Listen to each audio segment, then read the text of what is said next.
자, 일부 우리 부를 나눠서 볼 건데 제23회 사회복지사 1급 국가시험의 개관, 시험 제도에 관한 얘기들 알고 계시는 분들도 계실 겁니다. 하지만 우리 전반적으로 이 제도에 관한 얘기들 다시 한번 짚어보는 시간 가질 겁니다. 보면 자, 우리 시험은 필기시험. 자, 시험은 국가시험은요, 이 산업인력관리공단에서 시험을 주최하게 되어져 있어요. 우리 시험이 12회죠. 그때부터 산업인력관리공단에서 시험을 주최를 하고 있습니다.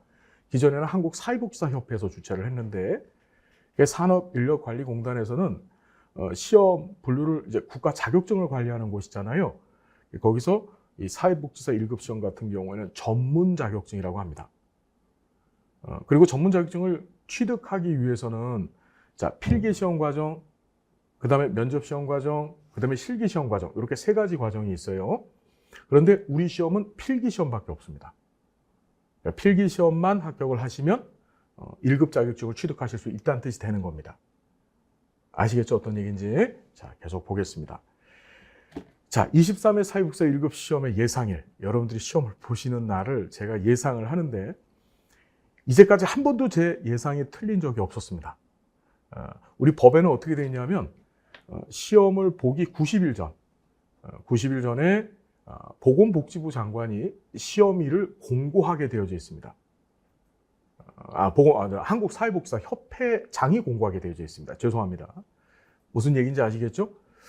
자, 그래서 그날이 정확히 언젠지는 사실은 10월 달쯤 넘어가 봐야 알 수 있는데 우리가 여러 가지 기존의 정황들을 잘 정리해 보면 예상을 할 수 있어요. 언제냐? 자, 2025년 1월 18일 날 보게 될 겁니다. 제 예상이 이제까지 딱 한 번만 틀렸습니다. 예, 거짓말을 못해요. 예, 한 번만 틀렸습니다. 예? 이거 접수는 12월 달에 합니다. 예, 12월 달에 접수하게 돼요. 10월 달에 시험 공고가 있고 12월 달에 접수하고 1월 달에 빈자리 접수를 합니다. 그 세부적인 내용은 제가 또 알려드리겠습니다. 자, 그래서 내년도 1월 18일 토요일 날 아마 시험을 치르게 될 것이다. 아마 99% 맞을 겁니다. 보통 설, 명절, 전전주에 시험을 보거든요. 그래서 이 날을 타겟팅 하시고 이 날을 대비하셔서 준비하시면 됩니다. 시험 준비까지 시간은 10달 정도 충분히 남아있죠? 예, 시간은 아주 충분합니다.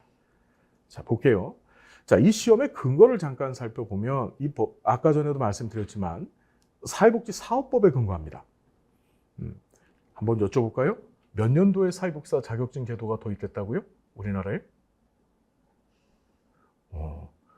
공부 제가 무섭게 시킬 겁니다, 앞으로. 예, 83년도. 그죠? 그 83년도서부터 사회복지사업법에서 사회복지사 자격증을 규정해 놨어요. 근데 우리 1급 자격증은 2급도 마찬가지고 사회복지사업법 제11조 규정에 따라서 그 내용이 있습니다. 한번 볼까요? 사회복지사업법 11조 제3항을 봤던 이런 규정이 있습니다. 사회복지사 1급 자격은 국가시험에 합격한 사람에게 부여하고, 자, 국가시험에 합격한 사람한테 부여합니다. 그리고 요거 들어보셨죠? 정신건강사회복지사, 의료사회복지사, 학교사회복지사. 이걸 보통 전문사회복지사라고 얘기하는데 우리나라 2018년도 사회복지사법 개정이 돼서 2020년도서부터 이 전문사회복지사 자격제도가 지금 시행되고 있습니다. 봤더니 1급 사회복지사 자격이 있는 사람 중에서 복지부령, 이걸 시행규칙이라고 합니다. 정하는 수련기관에서 수련을 받은 사람한테 이 자격증을 주게 되어져 있어요. 저는 우리 선생님들이 나중에 1급 자격증을 취득하시고 이런 전문사회복지사도 하셨으면 좋겠습니다. 이건 1급 자격증을 취득한 사람만 전문사회복지사 응시하실 수 있는 거예요.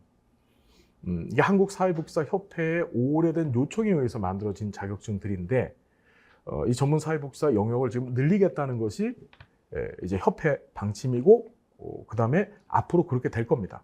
이제 노인, 그 다음에 여성, 청소년, 장애인 이런 쪽에 전문사회복지사 제도가 만들어질 거예요. 근데 그것들 전부 다 어떻다?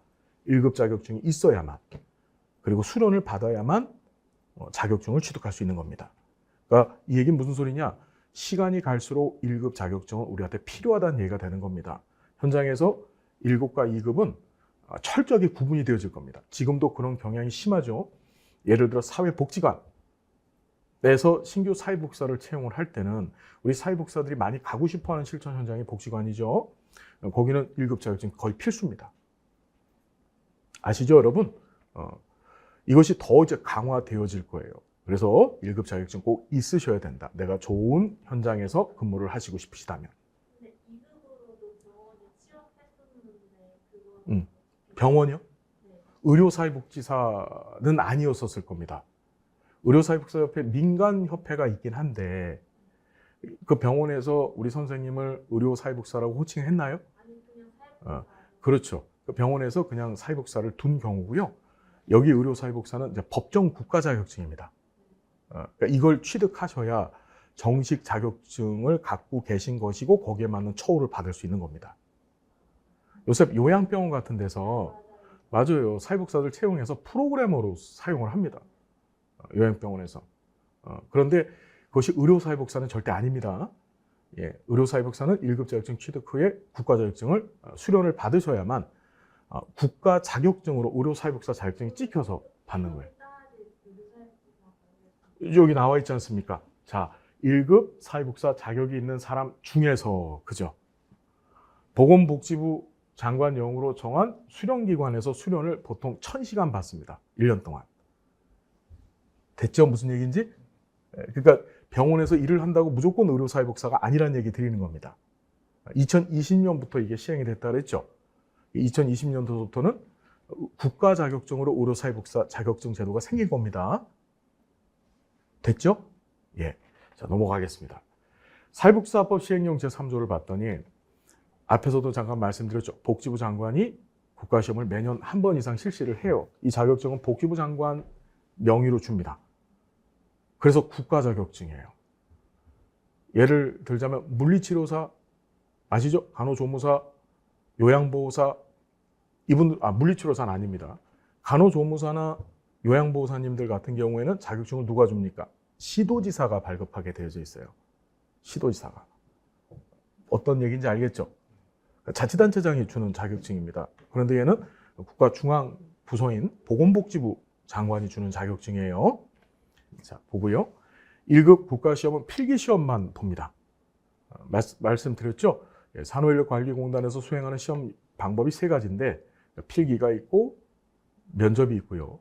예, 그 다음에 실기가 있습니다. 얘는 필기만 봐요. 좋죠? 별로 안 좋습니까? 원하시는 분들은 제가 별도로 면접도 봐드립니다. 예, 그건 제가 볼 겁니다. 아시겠죠? 예, 잘생긴 사람, 예쁜 사람만 자격증 주는 겁니다. 자, 사회복지사 1급 국가시험 응시자 및 합격률 현황 한번 볼게요. 이 시험 여러분들 들으신 정평이 쉬웠습니까? 어려웠습니까? 쉽습니까? 어렵습니까? 어렵다는 얘기 많이 하죠. 그죠? 시험의 구체적인 내용을 좀 살펴보기 전에 15회서부터 21회 시험 내용을 좀 살펴보면 다 1월 달에 시험을 봤죠. 1월 하다가 2월 달 초에 한번 보고 또 1월 달 이렇게 시험을 봤습니다. 이런 추이를 가지고 제가 1월 18일 시험 예정일을 말씀드렸던 거예요. 그날 목표로 두시고 공부하시면 돼요. 자, 접수자 수는 항상 2만 명에서 3만 명대가 접수를 하는데 여기 재밌지 않나요? 응시자가 있습니다. 접수는 시험을 보겠다고 하신 분들이고 응시는 실제로 시험장에 가신 분들을 얘기하는 거예요. 자, 차이가 어떻습니까? 한 5, 6천 명씩 차이가 나죠. 그죠? 왜 그럴까요? 왜 접수는 해놓고 응시, 즉 시험장에는 안 갈까요? 자, 그 이유를 우리가 뒤에서 살펴볼 건데 일단은 여러분들 머릿속에 접수는 많이 하는데 응시자는 한 5, 6천 명씩, 한 4분의 1 정도씩은 빠지는구나 이렇게 생각을 해 두셔야 돼요. 그리고 합격자를 봤더니 응시자 중에서 한 3분의 1 정도? 지금 퍼센트를 봤더니 21회 시험 40%, 그리고 이제 안 나왔었을 때가 15회 시험 26%예요. 그죠? 10명이 시험을 보면 2명 내지 3명 정도만 합격을 하는 거죠. 자, 조금만 더 볼까요? 올해 시험 있잖아요, 올해. 올해 필기 시험의 합격자를 잠깐 보면 3만 명이 시험을 봤어요. 31,608명이 시험을 봤는데 이 중에서 응시자가 25,458명입니다. 그러니까 약 6,000명 정도 시험장에 안 간 거예요. 그죠? 예, 접수해놓고 시험장에 안 갔어요. 예. 자, 그 다음에 결시가 그래서 6,150명입니다. 자, 응시율은 80%, 한 20% 정도는, 즉, 5명의 시험을 보면 1명 정도는 시험장에 안 간다는 얘기가 되는 거예요. 그리고 합격이 7,600명이어서 합격률이 이번에 30%가 안 됐습니다. 29.98%. 어떤 의미인지 알겠죠? 합격률이 30%가 안 되는 시험. 예를 들자면 우리나라 요양보호사 자격시험이 있습니다. 합격률이 어떻게 되죠? 98 내지 99%입니다. 예. 근데 얘는 합격률이 30%가 안 되는 시험이에요. 어렵습니다. 결코 만만치 않아요. 현장에서는 자격증을 요구하고, 그리고 우리가 좀 더 좋은, 또 나은 복지사가 되기 위해서 꼭 필요한 자격증인데, 취득하는 것이 만만치 않다 보니까 많은 분들이 좌절도 하시고 또 고민도 하시고 또 오랜 시간 동안 준비하시는 분들도 계세요. 자, 계속 보겠습니다. 자, 연령대별 합격자 잠깐 볼까요? 이 시험은요, 23년, 22년 두 해를 가지고서 분류를 해봤는데 20대가 많죠. 20대가 많습니다. 10,000명 정도 응시자 숫자도 실제로 접수하고 현장에 안 간 숫자가 한 1,000명밖에 안 돼요. 1,000명도 안 되죠. 그래서 대부분이 20대는 시험을 봅니다. 시험장에 가서. 20대들은 주로 누굴까요? 학부 졸업한 친구들. 그리고 이제 30대로 갈수록 숫자가 줄다가 60대에는 900명, 70대, 80대도 시험을 봅니다. 80대도. 아, 왜 웃으세요? 지금 웃은 거 나 봤어요. 네. 자, 이렇게 있는데 합격자 분포를 잠깐 보면, 합격률을 보면 20대 거의 절반은 붙어요. 50% 정도 붙고 30대로 갈수록 합격률이 줄어들다가 70대 가면 확 줄고 80대는 응시자 숫자가 워낙에 적기 때문에, 그죠? 합격률은 높습니다. 자, 재밌어요. 자, 가만히 보시면 20대는 합격률이 높고 30대로 갈수록 합격률이 높고 30, 40대도 뭐 보통 합격률에는 들어갑니다. 그러다가 50대, 60대에 들어서면서 합격률이 현저하게 줄어드는 경향을 보여요. 주로 이제 50대하고 60대는 학부에서부터 원래부터 전공을 공부하셨던 분들이 아니고, 우리나라는 이제 학점은행제가 많이 발달되어져 있잖아요. 이제 사회복지사로서의 세기를 가기 위해서 이제 조금 늦은 나이도 아닙니다. 그러니까 새로운 일을 하시기 위해서 공부하시는 분들이 여기에 진입하시는 거예요. 여러분들 연령대 실례지만 어디 계십니까? 지금 50대십니까? 그러시구나. 예. 여기는 30대시고, 우리 선생님 여쭤봐도 되겠습니까? 30대요? 아, 30대시구나. 저기 몇 대세요? 아, 20대시구나. 예. 저긴요? 아, 좋겠다. 다 부럽습니다. 예. 자, 그래서 여러분, 여기서 우리가 하나 건질 것은 뭐냐면, 나이가 많아질수록 합격률이 떨어지는 경향을 보이고 있다는 거 확실하죠?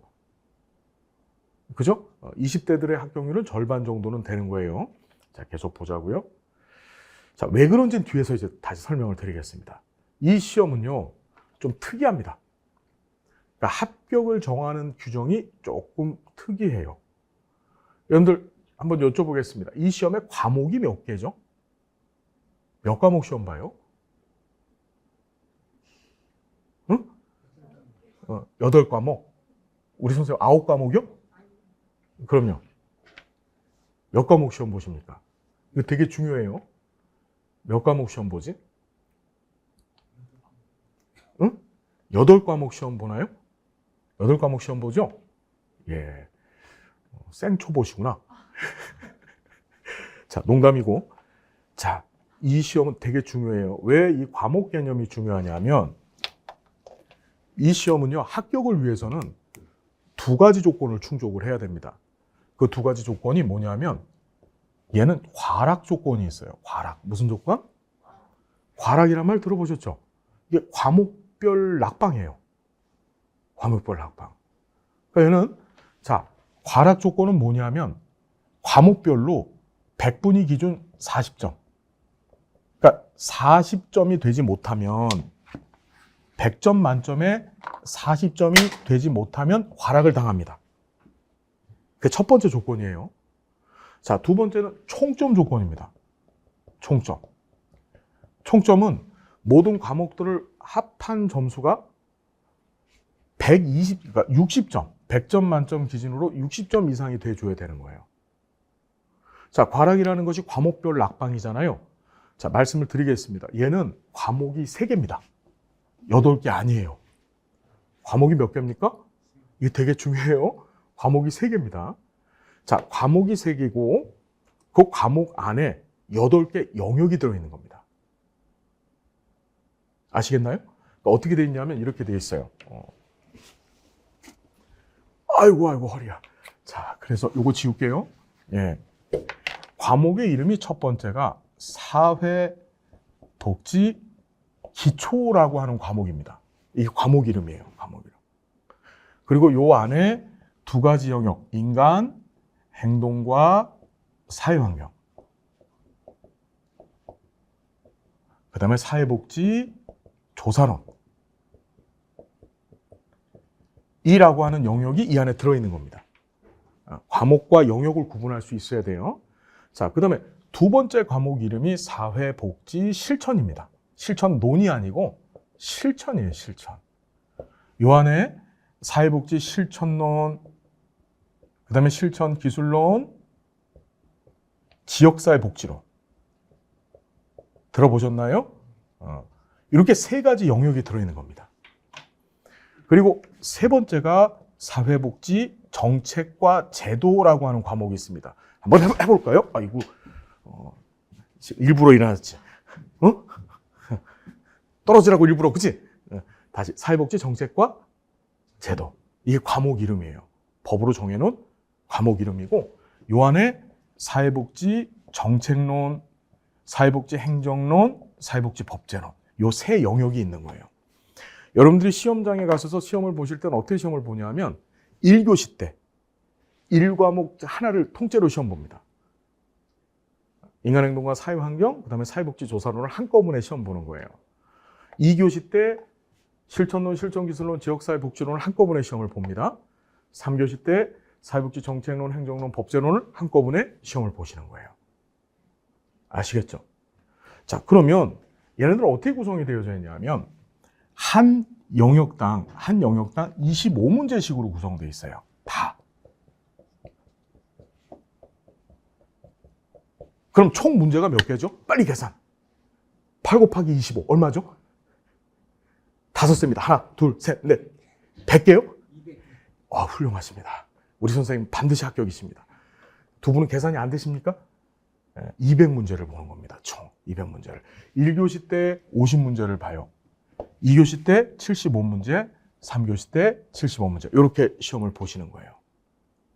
그리고 시험 시간은 한 문제당 1분씩 줍니다. 그래서 1교시 때 50분, 2교시 때 75분, 3교시 때 75분 시험을 봅니다. 아시겠죠? 아시겠죠? 자, 이제 다시 과락으로 가볼게요. 과락은 과목별 낙방이라 그랬죠. 과목별 낙방.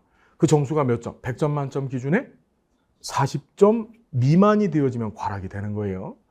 자, 50문제입니다. 1교시가. 50문제에 100점 만점 40점은 뭐가 되죠?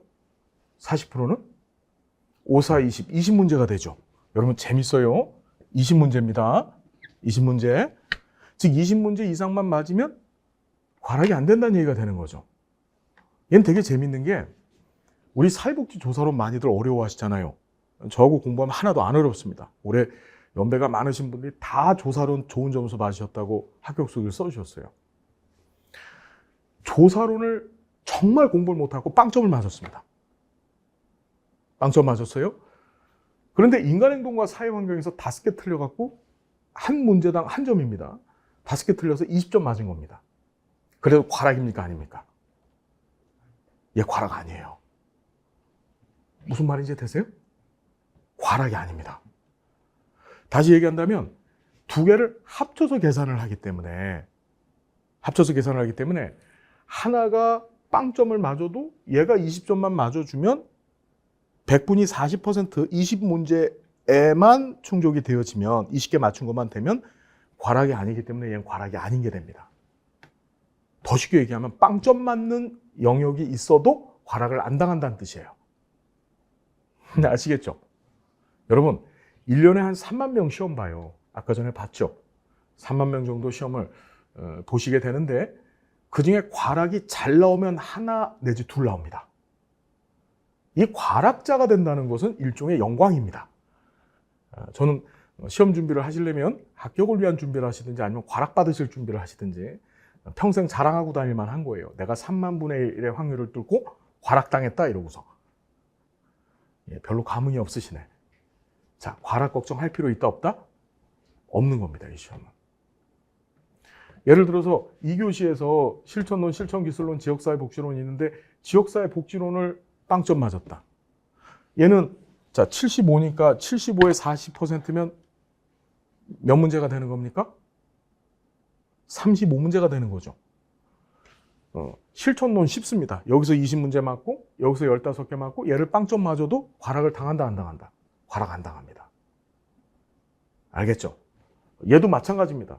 법이 이번에 어려웠다고 했는데 법제론 빵점 맞고 이번에 그런 일이 있었어요. 우리 같이 시험 보시는 분인데 마지막에 마킹을 못해서 법제를 빵점 맞으셨답니다.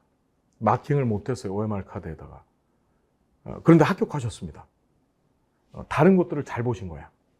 50문제만 맞히면 되니까. 30문제만 맞히면. 알겠나요? 어떤 얘기인지? 그래서 자, 과락 조건이 뭔지 이제 아셨죠? 어떤 얘기인지. 자, 두 번째는 총점 조건입니다. 총점은 100분의 60이라고 했습니다. 100분율로 계산했었을 때. 얘 총 문제가 200문제잖아요.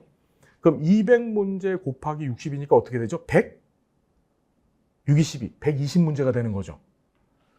과락을 안 당하면서 전체 점수 합계가 120점 이상만 되면 합격입니다. 어떤 얘기인지 아시겠어요? 어떤 얘기인지 이해됐죠? 그럼 120개가 된다는 얘기가 무슨 소리냐면 한 영역당 10개씩 틀려요. 얘 10개 틀려서 15개, 얘도 10개, 얘도 10개, 10개, 10개 틀려서 15개씩만 맞아도 합격이란 뜻이 되는 거죠. 아니 무슨 과락도 안 생길 거고 합격도 10개씩 틀려도 합격인데 근데 왜 합격률이 30%가 안 될까요? 신기하지 않나요? 신기하죠? 안 신기하세요? 처음에 이 시험 제도에 관한 얘기를 하면 다 신기하십니다. 그까짓 거 되게 쉬운데 근데 왜 30%밖에 안 될까? 무슨 얘기인지 이해가 됐죠, 여러분? 여기까지 정리가 되셨나요? 그래서 과락 조건하고 총점 조건 두 가지를 만족했었을 때 이 시험은 합격할 수 있다. 그걸 잘 기억을 해두시면 되는데 과락은 신경 쓸 필요 없다. 우린 뭐만? 총점만 생각하면 된다. 119개 맞으면 합격입니까? 불합격입니까? 불합격입니다. 120개 맞으면 합격입니다. 1점 차이로 합격과 불합격이 왔다 갔다 해요. 보통은 우리 전체 수험생의 평균 점수가 한 115점 선에 이렇게 모여 있습니다.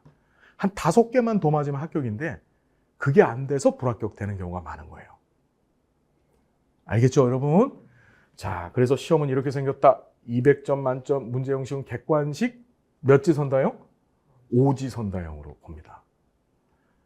자, 시험 과목 아까 전에 말씀드렸죠. 사회복지 기초 50문항 봐요. 이 안에 두 가지 영역이 있습니다. 인간행동과 사회환경, 사회복지 조사론이 있고 시험 시간은 한 문제당 1분씩 줘서 50분 줍니다.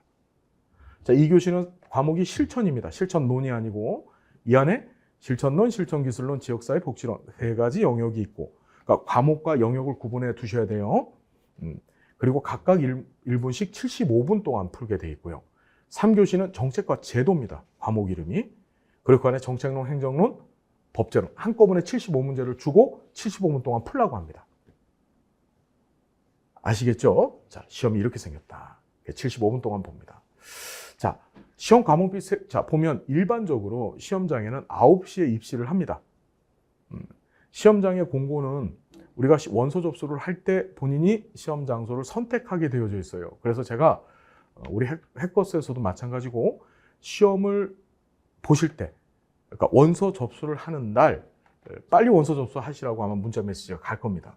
그럼 아침 9시에 눈 뜨자마자 큐넷 들어가셔서 원서 접수하셔야 돼요. 왜? 시험 장소를 내가 골라야 되기 때문에 이게 자칫해서 밀리면 원하지 않는 장소에서 시험을 봐야 되는 일이 발생할 수 있습니다. 그런 불상사가.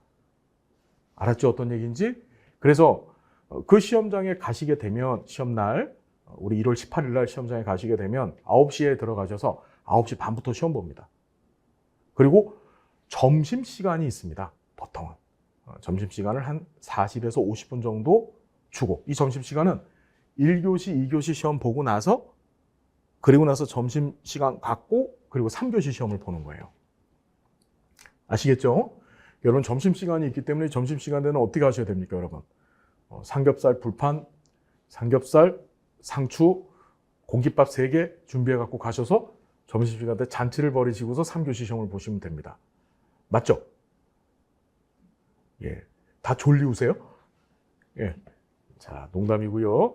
자, 그다음에 혹시 장애를 갖고 계신 우리 선생님들이 계시면 미리 요청을 하시면 시간 연장이라고 해서 그 장애 정도에 따라서 1.1에서 1.7배만큼 시간을 늘려줍니다. 그러니까 50분 보는 것을 늘려주고 75분 보는 걸 늘려준다는 뜻이에요.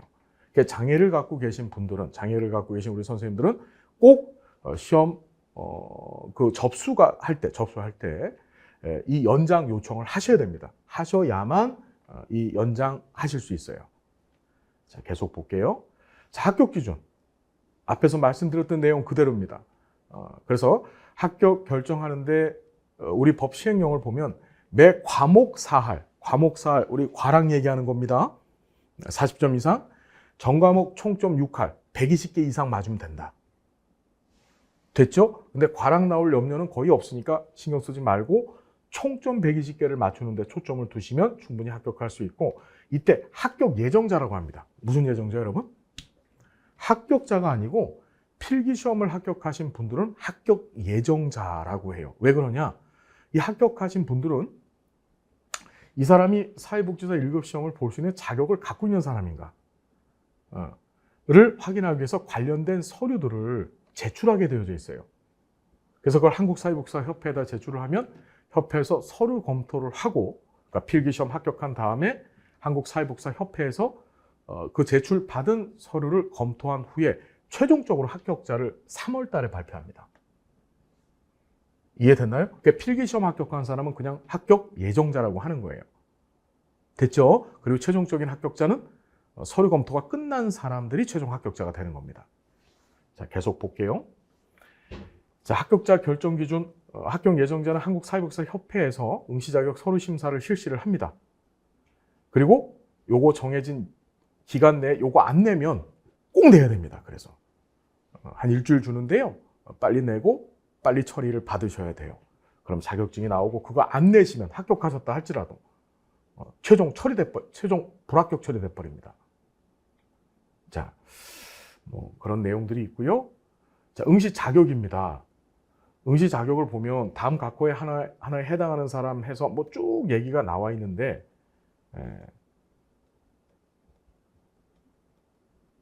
자, 얘기 나와 있죠? 자, 그냥 정리 한번 제가 해볼까요? 이런 겁니다. 4년제 대학 이상을 졸업하신 분들은 전공 무관하게 4년제 대학을 졸업하시고서 어떤 방법으로든지 간에 2급 자격증을 취득하신 분들은 바로 시험을 보실 수 있습니다. 그런데 2년제, 즉 전문학사 학위를 갖고 계신 분들 같은 경우에는 2급 자격증을 취득하신 다음에 1년 이상 현장에서 근무를 하셔야만 이 시험을 보실 수가 있어요. 그 다음에 우리 졸업 예정자들 있죠.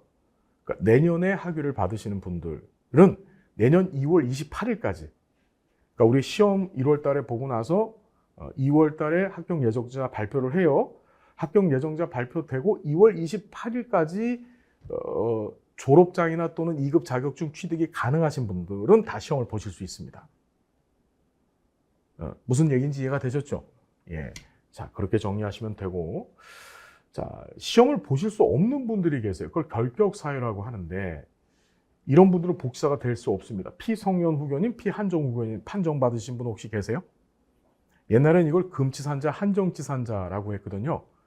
법원에서 이제 금치산자, 그게 이제 피성년 후견인인데, 이게 뭐 치매나 또는 정신질환을 갖고 계셔서 더 이상 자신의 재산 관리를 할 수 없는 사람을 피성년 후견인이라고 합니다. 또 피한정 후견인은 옛날엔 한정치산자라고 하는 표현을 썼었어요. 뭐 도박 중독, 뭐 이런 걸 통해서 재산을 탕진하시는 분들 있죠. 이런 분들이 이제 법원에서 선고를 받으시면 한정치산자, 즉 피한정 후견인이 되어져요. 자, 혹시 이 중에 난 술주정뱅이다.